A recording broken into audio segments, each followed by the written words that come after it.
लड़की थी। वहीं सुनील एक सरल और आगे बढ़ने की सोच रखने वाला लड़का। सुनील, बेटा सुनील कहाँ है?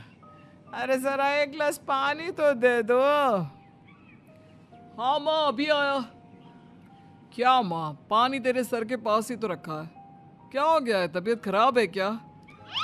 अरे नहीं नहीं, वो उठने का मन ही नहीं कर रहा था तो देखा ही नहीं। वैसे क्या कर रहा है? यहाँ बैठना मेरे पास। माँ पढ़ रहा था। वो क्या है ना, नौकरी में तो वक्त नहीं मिलता, अब ऑफिस से घर आकर ही तो वक्त मिलता है। अच्छा अच्छा ठीक है, पढ़ ले जा बेटा। सुनील पढ़ लिख कर और आगे बढ़ना चाहता था, लेकिन माँ की तबीयत खराब देखकर सोचता है कि शादी ही कर ले। कब तक माँ का ख्याल वो अकेले रख पाएगा? तो एक दिन।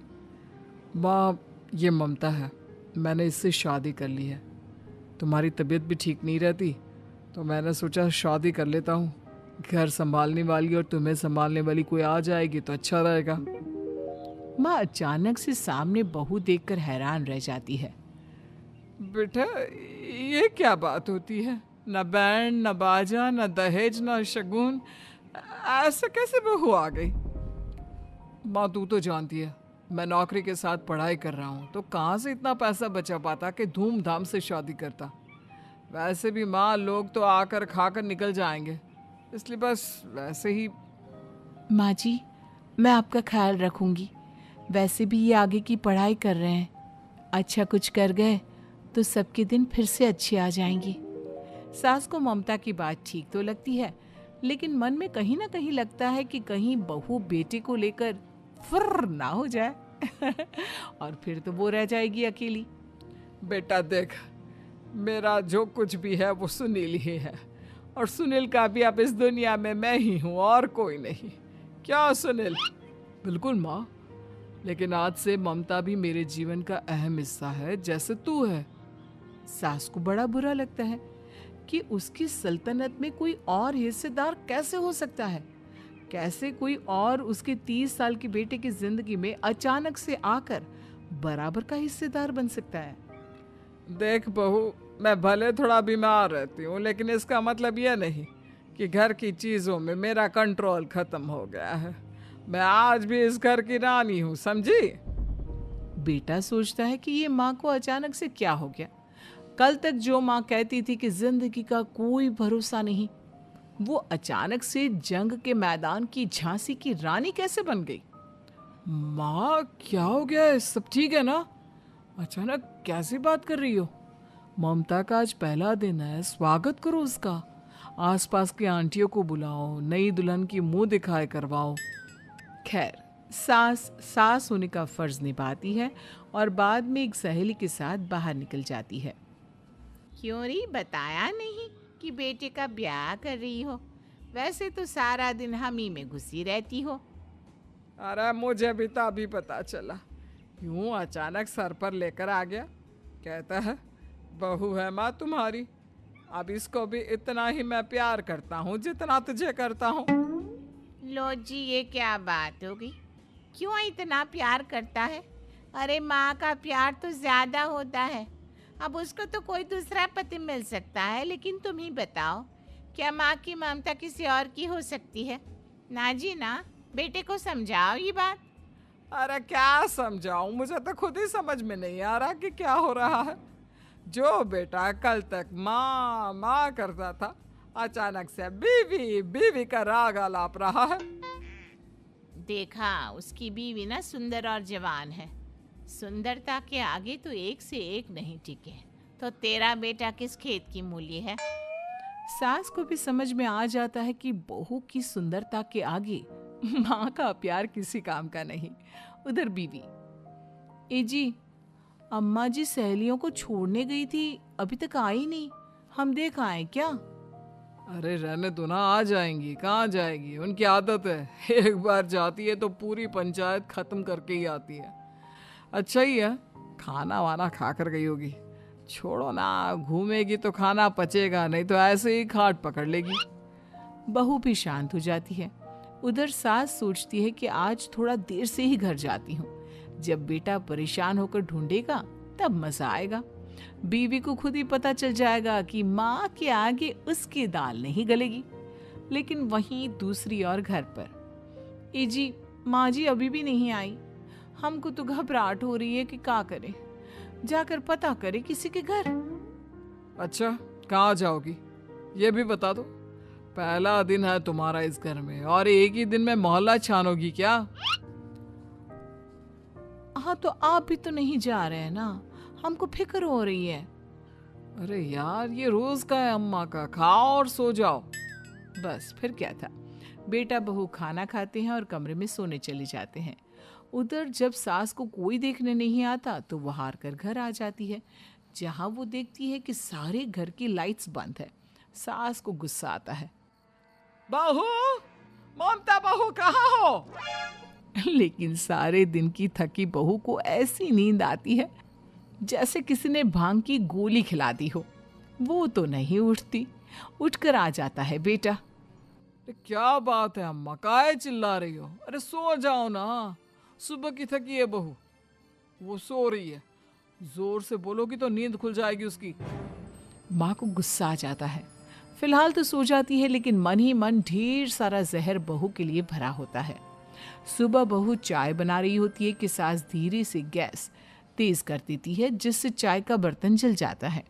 और जैसे ही बहू चाय का बर्तन उठाती है उसका हाथ जल जाता है। मेरा हाथ जल गया। वो जोर जोर से चिल्लाकर इधर उधर भागती है कि सास थोड़ी देर में उसके हाथ में पानी डाल देती है। हाय रे बहू, क्या कर रही हो? पहली बार रसोई छुई हो क्या? सासू माँ, गलती से गैस तेज रह गई थी और बर्तन जल गया, जिससे मेरा हाथ जल गया। हाय रे, कितना गंदा दाग। छी छी छी छी, मुझे तो उल्टी आ रही है तेरा गला हुआ मांस देखकर। तू ना मुझे अभी साथ से खाना मत लगाना। बहू भी खुद का हाथ देखती है तो उसे भी रोना आ जाता है। कुछ दिनों के बाद सास की सहेली आती है, बहू चाय बनाकर लाती है। उसके जाने के बाद सहेली कहती है, बहू की सुंदरता ऐसी है कि कोई भी दीवाना हो जाए। वैसे तेरे बेटे का क्या हाल है? अरे वैसा ही है, बहू के पीछे लट्टू। क्या करूं, कुछ समझ में नहीं आ रहा। मैंने तो बहू के चेहरे पर दिवाली के पटाखे की चक्री फेंक दी, उसका पूरा चेहरा जल गया। अब देखो ना रही सुंदरता, और ना ही अब मेरा बेटा उसे पूछता है। अरे अब तो वो उसे छोड़कर दूसरी भी देखने को बोल गया है मुझे। बहू सारी बात सुन रही होती है। आंटी, एक बात बताइए, क्या भरोसा है कि दूसरी सही आए और आपके अनुसार रहे? देखिए आंटी, मेरी सासू माँ को गलत बात सिखाने की जरूरत नहीं है। हमारा परिवार साथ में खुशी से रह रहा है। देख बहू, मेरी सहेली की बेइज्जती ना कर, वही अच्छा रहेगा तेरे लिए, समझी? बहू नहीं मानती है। वो बार बार उनकी सहेली को घर से निकल जाने को कहती है। तभी सास की सहेली पास के चूल्हे से लकड़ी लाकर बहू के चेहरे पर लगा देती है। बहू जोर जोर से रोने लगती है। अरे ये क्या कर दिया? मैंने कहाँ किया, ये तो तूने किया। तू ही नहीं चाहती थी कि बहू बेटे के साथ रहे, भला मैं क्यों करूंगी? मैं तो चली, निपटो अब। बहू रो रही होती है, दर्द से चिल्ला रही होती है, लेकिन सास उसे डॉक्टर के पास नहीं ले जाती। तभी पति आता है।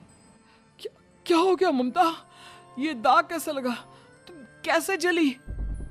ममता कुछ नहीं कहती, बस दर्द से करा रही होती है। पति माँ की तरफ देखता है। हो ना हो माँ, ये पक्का आपका काम है।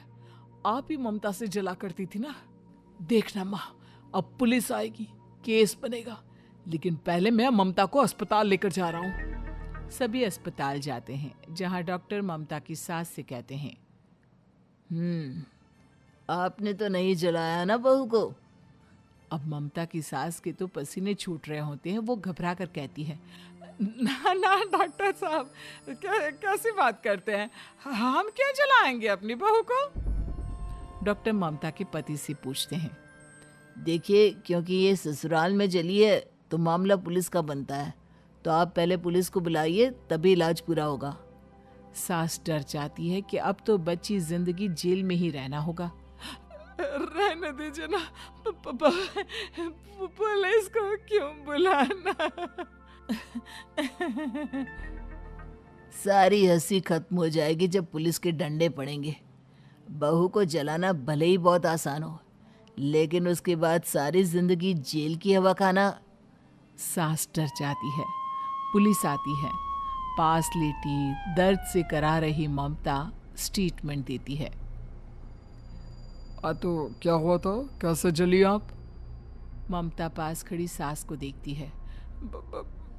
बेटी बताओ, कैसे जल गई तुम? ओए, काका का किरण वाली शाहरुख, चुप, बिल्कुल चुप। सास चुप। सभी इंतजार करते हैं कि ममता क्या बोलेगी। जी मैं खाना बना रही थी, लकड़ी उड़कर मेरे ऊपर गिर गई और मैं जल गई। सास बहू की बात सुनकर रोने लगती है। देखा माँ, कितनी समझदार है ममता। ये चाहती तो, हाँ बेटा, ये चाहती तो मैं आज जेल में होती। मुझे माफ कर दे, मैं आगे से अभी कभी ऐसा नहीं करूंगी। बहू के साथ मिलकर रहूंगी, मुझे माफ कर दे।